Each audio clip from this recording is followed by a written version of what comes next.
Bienvenidos al Congreso de Noviazgo. En esta charla vamos a hablar sobre qué es ser novia de Cristo. Un don tan grande para la iglesia y un don tan grande para el alma que siente este deseo de entregarse totalmente a Él.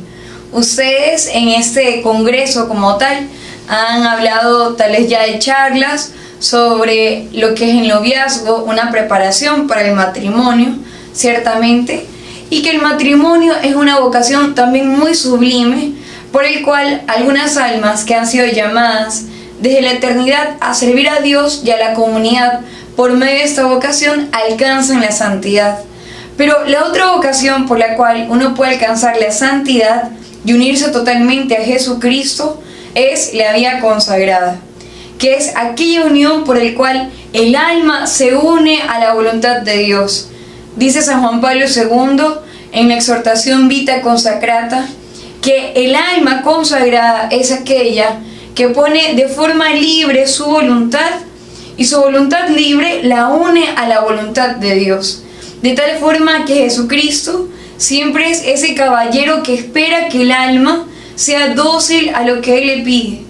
Jesucristo es aquel hombre que con dulzura atrae al alma hacia sí. Él pone estos deseos en el alma, buscando que el alma sepa corresponder a ese designio de amor que desde la eternidad Él tenía para ella. Como lo vemos en Jeremías, en el capítulo 1, antes de que estuviéramos en el vientre de nuestras madres, Él ya nos tenía solamente para Él, consagrados a Él. Él ya nos conocía y ya nos había elegido. Para seguir continuando con qué significa ser novia de Jesucristo y el grado tan alto de unión que alcanza un alma por medio del desposorio con Jesucristo, vamos a tomar una comparación que nos expone el beato Don Columba Marmion en su libro Sponsa Verbi, que significa esposa del verbo. Es un precioso libro, es muy corto, lo recomiendo para todas aquellas que deseen conocer más del desposorio con Jesucristo, como lo expone el beato Don Columba Marmion, tomando ejemplos de la Sagrada Escritura.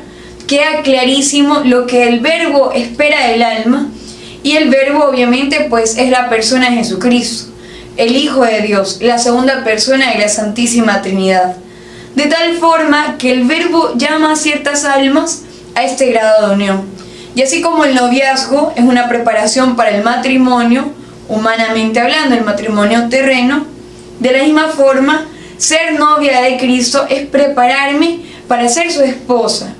Como tal, no hablamos de que uno antes de entrar a un convento ya se prepara para ser novia de Jesucristo, sino que significa que uno realmente cuando conoce que Cristo le está llamando a ser totalmente suya, el alma que tiene cierta delicadeza con Dios, puesto que ve que Él está llamando por ciertos indicios, por ciertas señales, al contemplar esta verdad, el alma desea guardar delicadezas con Cristo. De allí que vemos tantos santos que cuando descubren que Dios les llama a una santidad más alta o a un camino de perfección más unificado y configurado con su vida, el alma desea guardarse totalmente para Él. Y de allí que muchas almas también, ya luego de conocer esta moción del Espíritu Santo, esta moción de Dios, se entregan totalmente a Él y ya entran de una vez a una congregación religiosa, desean hacer una experiencia, pero ciertamente Dios llama una vez y para siempre. Dios no dice hoy te llamo y después no, después me puedo cansar de ti, jamás. Dios llama siempre y cuando llama lo hace para siempre porque Dios es inmutable. Entonces Dios no cambia de opinión. No es como los hombres que son variables, que hoy pueden decir algo y luego pueden cambiar de parecer. Dios nunca cambia de parecer, más aún con el alma que llama, porque Dios tiene un corazón sumamente delicado y de la misma forma que Él es delicado con el alma a la que llama a esa unión más íntima. Así, el ejemplo con el que vamos a desarrollar esta charla va a ser el de las bodas. Cuando nuestro Señor Jesucristo en el capítulo 25 de San Mateo, habla de esa invitación que hace el rey a estas bodas. Y vemos también en Lucas 14 la misma escena. Dios se presenta como rey, podemos pensar en Dios Padre o también en la persona de Jesucristo, que como un rey invita a todas las personas, a todos los cercanos, a todos los del pueblo, invita a esta gran boda. El rey está buscando un alma con la cual se pueda desposar, un alma que sea digna de él. Vemos también muchas comparaciones o muchas fábulas que se acercan a esta parábola que pone nuestro Señor en las Sagradas Escrituras. Por ejemplo, vemos la Cenicienta, vemos tantas fábulas y tantas historias que uno le cuentan a los niños pequeños, con el cual uno quiere demostrar la realeza de los reyes y cómo aquella doncella que es escogida es especial entre todas. De la misma forma, Cristo nos demuestra que aquella alma que llega a esa verdadera unión con Él es especial entre todas y le da un llamado de predilección. Así, el Beato Columba nos va a presentar ciertos miembros de este festín, como los lugares que ocupa cada persona. Entonces, los primeros lugares los van a ocupar los servidores. Los servidores son todos aquellos que quieren servir a Dios, que quieren ser gratos a su amor, pero no sienten esa cercanía precisamente con el Padre Celestial. No se sienten tal vez seguros o confiados en la acción de Dios, sino que muchas veces se dejan llevar por el temor al castigo. O sea, son aquellas almas que piensan, si yo no sirvo a Dios o si yo no hago ciertas oraciones, yo ciertamente me puedo condenar. Son los servidores de la boda. Son aquellos que se apresuran a ser gratos al rey, pero no tienen esa confianza de estar cerca de él, de tal forma que no conocen los secretos del rey, de tal forma que no intiman con el rey, no tienen conversaciones profundas con este rey, sino que lo conocen de distancia, como un servidor. Un servidor con su jefe no tiene mayor conversación que aquella cuando el jefe le presenta su salario. De la misma forma, ven a Dios así, como mi jefe que me da el salario o me da el abono para lo que yo necesito. Son aquellas almas que ven que Dios les prodiga de cierta forma todas las necesidades que ellas tienen.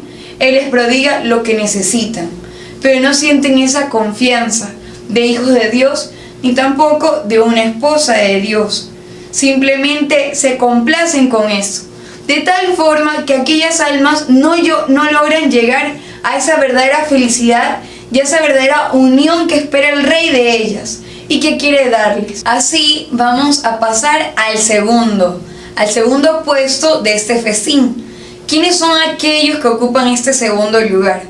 Son los amigos. Estos amigos del rey los vamos a dividir en dos. Entonces están primero estos amigos cercanos, sí, pero estos amigos, aunque se sientan con el rey, vemos esta boda, la composición, el ejemplo que nos expone el Beato Columba, vemos que los amigos se sientan siempre a compartir con el rey. Los amigos están en los momentos difíciles, sí, pero los primeros amigos que vamos a ver son aquellos que son interesados. Son estos amigos de Dios, pero en las buenas condiciones. ¿Qué significa esto? Que cuando Jesucristo les presenta la cruz, ellos fácilmente se alejan de Él. Dicen, no, realmente es que Dios no me ama, es que Dios no me entiende, es que Dios se ha olvidado de mí, porque me está pasando esto, aquella tragedia, acabo de pasar por la muerte de ese familiar, acabo de sufrir esta circunstancia. Entonces, ¿será que realmente Dios es cercano a mi realidad? Estoy sufriendo esta crisis económica, estoy pasando por el desempleo, no tengo lo que necesito. Entonces, ¿realmente Dios piensa en mí? Y así, estos que se llaman amigos de Él, lo saben dejar cuando se presenta la cruz. Entonces, se acercan a los sacramentos, pero luego, de forma intermitente, llevan su vida espiritual. No están siempre con Jesús, no están siempre bebiendo el cáliz amargo que les ofrece Jesús para estar cerca de Él, para amarlo con toda el alma, sino que bien, cuando se presenta este cáliz amargo, pueden abandonar su vida espiritual. Abandonan el rezo del rosario, abandonan la oración y dejan de frecuentar los sacramentos. Son aquellos que viven en gracia de forma habitual, pero de la misma forma, por sus sentimientos, por la forma susceptible de ser, se dejan llevar por sus emociones, y si no sienten nada, si no están gozando de alguna dulzura espiritual, le pueden abandonar al Rey, le pueden dejar al Rey, y así esta amistad podríamos llamar amistad intermitente, una amistad que no es verdadera, porque cuando se pone a prueba la amistad, estos son capaces de abandonar al Rey, pero saben sentarse con Él, saben asistir a la Eucaristía, saben pasar por buenos cristianos, pero no tienen una mayor unión con este Rey. Así, terminando con el segundo lugar, vamos a conocer quiénes ocupan este tercer lugar, que nos vamos acercando al Rey. Son los hijos. Una vez que el Rey despide a sus amigos, despide a los servidores porque han terminado de hacer lo que les ha pedido, porque ellos por su parte han pensado: yo he cumplido con lo que me corresponde, no estoy dispuesto a dar más. Vemos a los hijos. Los amigos son aquellos que, como les decía, tienen de una forma habitual la gracia de Dios, se acercan a los sacramentos, pero cuando el Padre o Jesucristo les pide algo más, una renuncia mayor, no son capaces de hacer esa renuncia, porque no tienen esa confianza en la providencia o en los designios que Dios tiene preparado para ellos. Así, al no tener esa confianza, lo abandonan prontamente y por eso tienen esta amistad intermitente. Pero este tercer lugar, de aquellos que están más cerca del Rey, lo ocupan los hijos. Son aquellos que siempre están con Él. Así, los hijos del Rey siempre saben lo que el Rey quiere porque van conociendo los deseos de su Padre. Son aquellas almas que viven de forma constante en gracia de Dios, que comprenden que ellos necesitan de los sacramentos, que ellos necesitan de Jesucristo. No es que ellos le están haciendo un favor a Dios por aquellos que no van a la Eucaristía, no es que están haciendo un favor a rezar el Santo Rosario por aquellos que no rezan el Santo Rosario. Es que saben que como hijos necesitan de este Padre, que necesitan estar cerca de Él, amarle con locura, que ellos necesitan de la Eucaristía, que ellos necesitan de la oración, porque en la oración reciben la luz para obrar conforme a su voluntad. De esta forma, estos invitados, que son los hijos del Rey, conocen los deseos del Rey y alcanzan este abandono en el Padre Celestial. Alcanzan a abandonarse en sus brazos y conocer el corazón de su Padre, que es tierno, que es misericordioso. Tienen la confianza que después de caer se deben de levantar porque su Padre les está tendiendo la mano para que vuelvan a recobrar su vida cristiana con el mismo vigor con que empezaron la obra. De esta forma, los hijos están cerca del Rey, aunque hablan con Él, intiman con Él, no alcanzan esa unión profunda que deberían de tener. Pero podríamos decir en este punto, en este tercer lugar, de aquellas almas que están más cerca del Rey, que los hijos es el lugar que debe ocupar todos los cristianos. Todos nosotros, como bautizados, como hijos de Dios, debemos de vivir esta realeza de hijos de Dios, esta unión y este abandono con el Padre Celestial, del cual estamos hablando en este tercer lugar. Conocer los deseos de nuestro Padre, rezar, confesarnos, vivir en esa gracia de Dios, entendiendo la necesidad que tenemos de Él y comprendiendo que esta necesidad que Él pone en nuestras almas es para hacernos felices.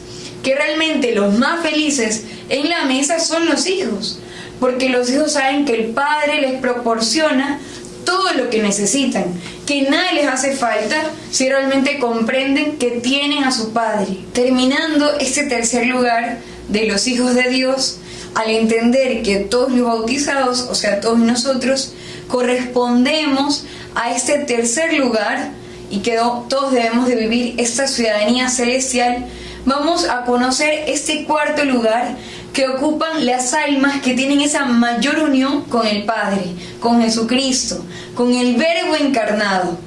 Este cuarto lugar es de esas almas que viven esa profunda intimidad con Jesucristo, con el Rey de estas bodas, que como bien lo expone el beato Columba Marmion en el libro Sponsa Verbi, él habla de que este cuarto lugar lo ocupan las esposas del Verbo. Son aquellas almas que desde la eternidad el Verbo las llama para sí y las llama a una unión total, como es el matrimonio. Que realmente esa unión espiritual es la unión más alta que puede alcanzar un alma con Dios. Por eso es tan preciosa. Porque así como en la vida terrena, en la vida humana, el matrimonio es la unión más íntima que pueden haber entre dos personas, entre un hombre y una mujer. De la misma forma, el desposorio con Jesucristo es la unión más alta y más íntima que puede alcanzar un alma con Dios. Y eso es tan grande porque así como lo natural, al elevarse por la gracia, llega a ser sobrenatural y alcanza mayor mérito, de la misma forma la unión con Jesucristo es más alta que la unión humana que hay en el matrimonio normal, entre dos personas.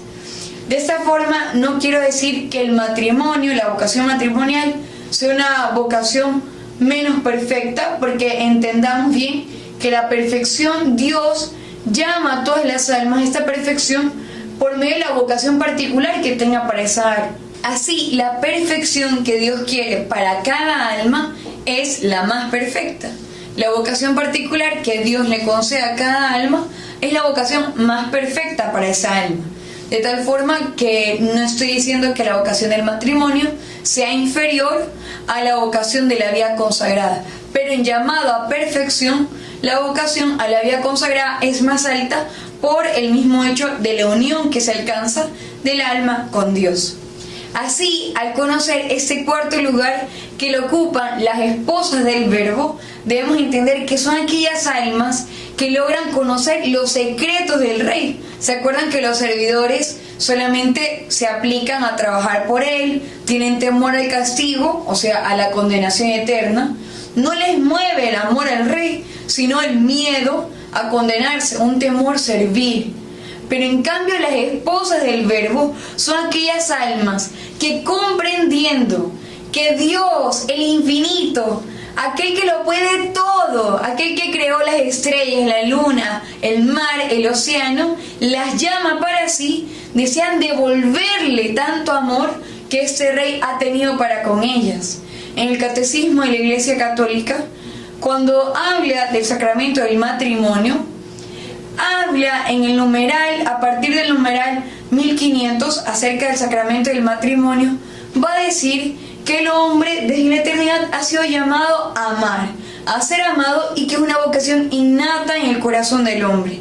De la misma forma, este sublime sacramento, como es el matrimonio, se eleva en aquellas almas que Dios les llama totalmente para sí, amarlo totalmente a Él. Los amigos, recordemos que los amigos en cambio tenían una amistad intermitente con el Rey. Cuando se presentaba en la cruz, eran capaces de abandonarlo inmediatamente. No eran verdaderos amigos, porque no era una amistad probada en el crisol.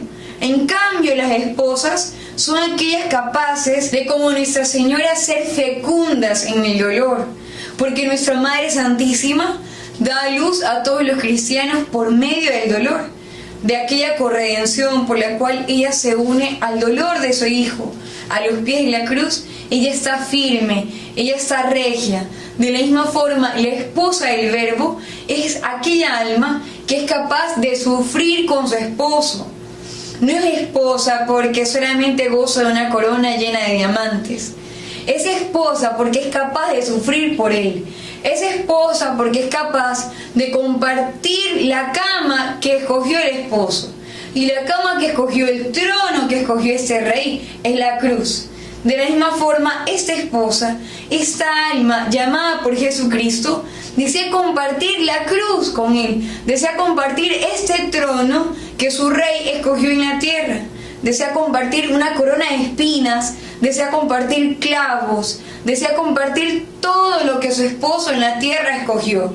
De tal forma que el Beato Columba explica que el alma que es llamada a esta unión con el Verbo, alcanza esta unión por medio de los votos religiosos. Ya no tiene reparo, ya no tiene miedo a asumir esa vida que su esposo le propone. asumir una vida pobre, asumir una vida casta, asumir una vida de obediencia. Y bueno, particularmente en nuestra congregación, nosotras asumimos una vida de esclavitud, una vida por la cual nos unimos al misterio de la encarnación, donde el Verbo se hace esclavo de Nuestra Señora. Y nosotras deseamos imitar la vida de ella, imitar el fiat de nuestra Madre y darle a conocer a todas las almas la maternidad de Nuestra Señora, viviendo ese cuarto voto. Pero así, estos 3 votos que constituyen la vida religiosa, la vida consagrada, son los cuales unen a esta alma que ha sido llamada desde la eternidad a estar unida a Jesucristo, y la unen totalmente para Él. Por medio de estos 3 votos podríamos pensar, si uno quisiera hacerse como una figura de lo que se está explicando, que pudiéramos ver en un lado el Calvario de nuestro Señor, el Calvario de Jesucristo, de nuestro Rey, de nuestro sumo bien, y podríamos ver que aquella alma que desea entregarse totalmente a Él, desea por amor a Él también crucificarse, y no tiene miedo a crucificarse por Él, y no tiene miedo de renunciar a un matrimonio natural, a un matrimonio humano, para alcanzar un matrimonio espiritual. Es aquella alma que desea elevar el don de la maternidad que tiene a una maternidad espiritual, por el cual no solamente tendrá en la tierra 12 hijos, sino por el cual podría unirse totalmente a Jesucristo y ser fecunda para la Iglesia, salvando muchas almas que están en el pecado. Pero con su ofrecimiento, ella tiene muchos hijos espirituales. El alma consagrada tiene una maternidad espiritual. Y podríamos decir también, no dejando de lado el sacerdocio, el orden sacerdotal, por el cual también ellos, aquellos jóvenes, aquellos hombres que han sido llamados a asumir una virilidad como la de Jesucristo, se unen totalmente a Él y también lo asumen como un desposorio con Cristo. El hombre que ha sido llamado al sacerdocio vive un desposorio con Jesucristo, vive una unión total con Él, de tal forma que por eso la Iglesia los llama a los sacerdotes alter Christus, otros Cristos. De esta forma, el sacramento del orden sacerdotal es tan alto porque realmente aquel varón que desea unirse totalmente a Jesucristo se vuelve realmente la imagen de Jesucristo en la tierra. De hecho, San Juan Pablo II explica en Vita Consacrata que los consagrados, todas las almas que nos hemos consagrado a Dios, esparcimos la fragancia de Jesucristo entre los fieles. Les demostramos a los fieles la vida que quiso asumir nuestro Señor en la tierra. Les mostramos las huellas de Cristo entre todas las personas, que Cristo sigue caminando entre ellos, porque abrazamos la vida que abrazó Cristo en la tierra.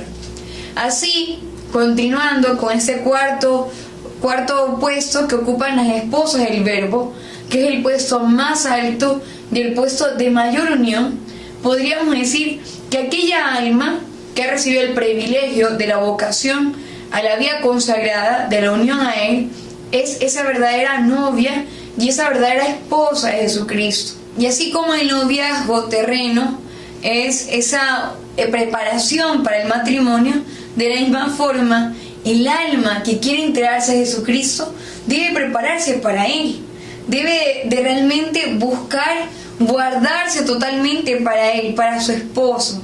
Pero ¿cómo lo hará entre las tentaciones del mundo? ¿Cómo lo hará entre una corriente mundana que lo único que desea es apagar la vocación? Que lo único que desea es decir y negar que existe una vocación a una entrega total a Dios. Hoy por hoy muchas almas piensan que es una locura ser religiosa, que es una locura ser monja. Hasta consideran la palabra monja como una forma despectiva de referirse a una chica, a una joven que tiene una vida recatada, a una joven que desea llevar una vida de forma modesta.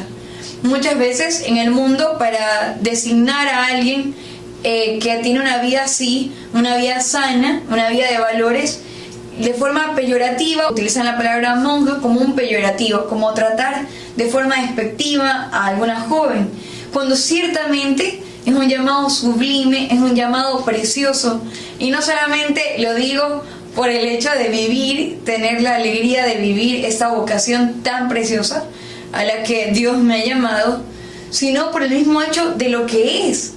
Él, el mismo Dios, se une a la criatura y se derrama en amor a la criatura. Y en su infinita misericordia alguien pudiera decir, pero yo he cometido tantos pecados, yo tengo tantas miserias, soy tan imperfecta, ¿cómo Dios me va a llamar a mí?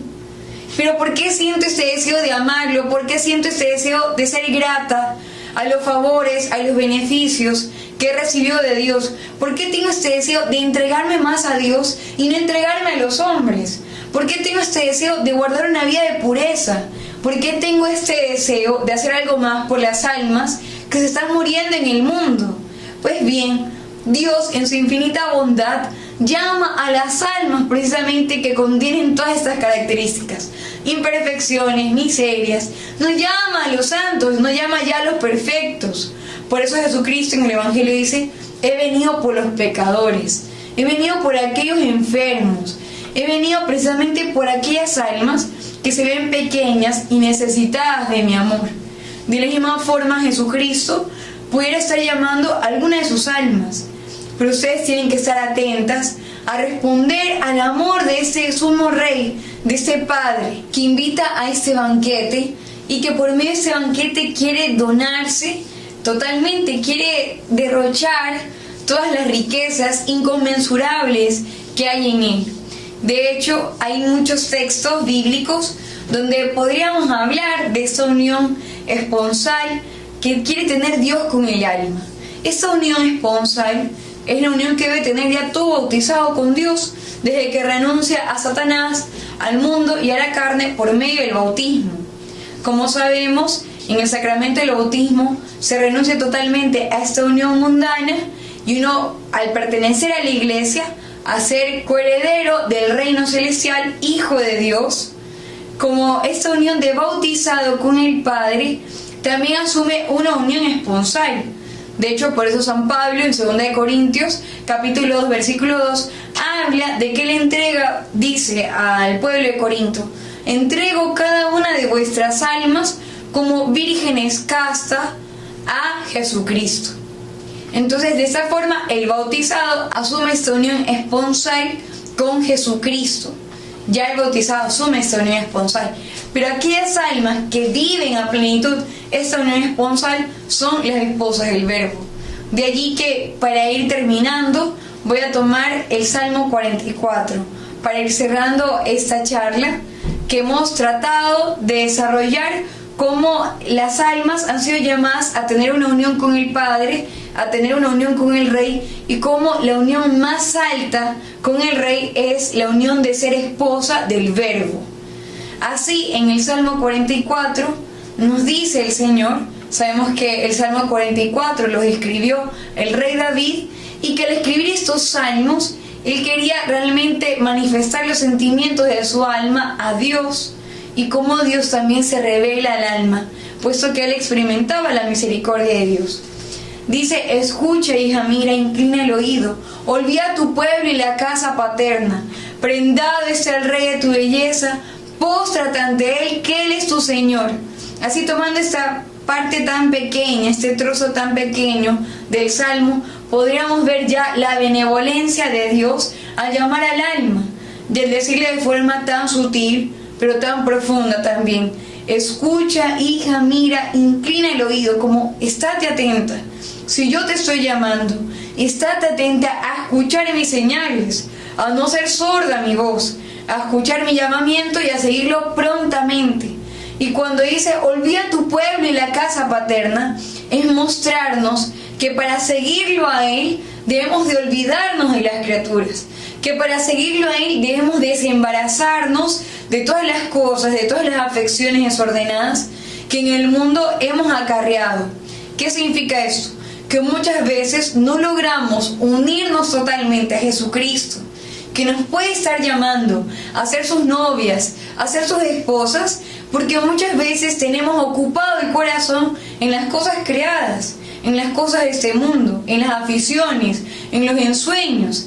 Tal vez tenemos nuestro corazón ocupado en nuestros padres, en nuestra carrera, en nuestro trabajo, ocupado en todos nuestros quereres, en nuestra voluntad desordenada, en nuestro amor propio. Pero Él, al decir, escucha, hija, mira, inclina el oído, olvida tu pueblo y la casa paterna, te está tratando de decir, yo soy tu padre y tengo todos los bienes que deseas, y solamente yo puedo colmar los anhelos y todas las aspiraciones que hay en tu alma, todas aquellas aspiraciones que Él mismo ha insertado desde la eternidad en tu ser, y que solamente Él las puede llenar. ¿De qué le sirve al hombre ganar el mundo entero si pierde su alma?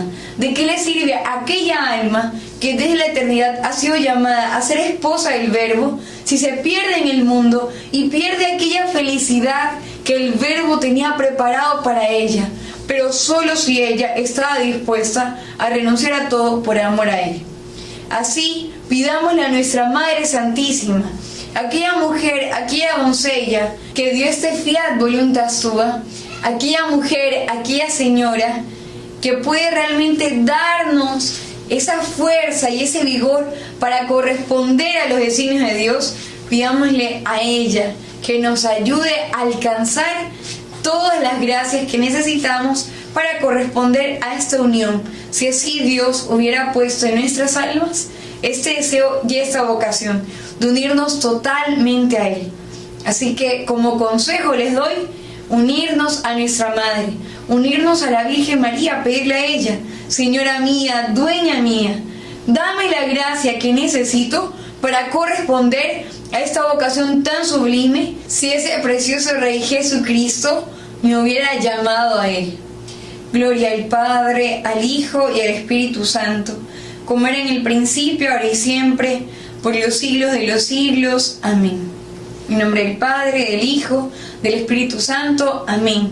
Agradecemos esta invitación que han hecho a nuestra congregación, a las hijas de la Sagrada Familia, para dar a conocer lo que es ser novia de Cristo y a lo que se debe alcanzar ese noviazgo con Jesucristo, que es el desposorio total con Él. Para nosotras ha sido una gran alegría poder compartir con ustedes un poco de lo que es la sublime vocación a la vida consagrada.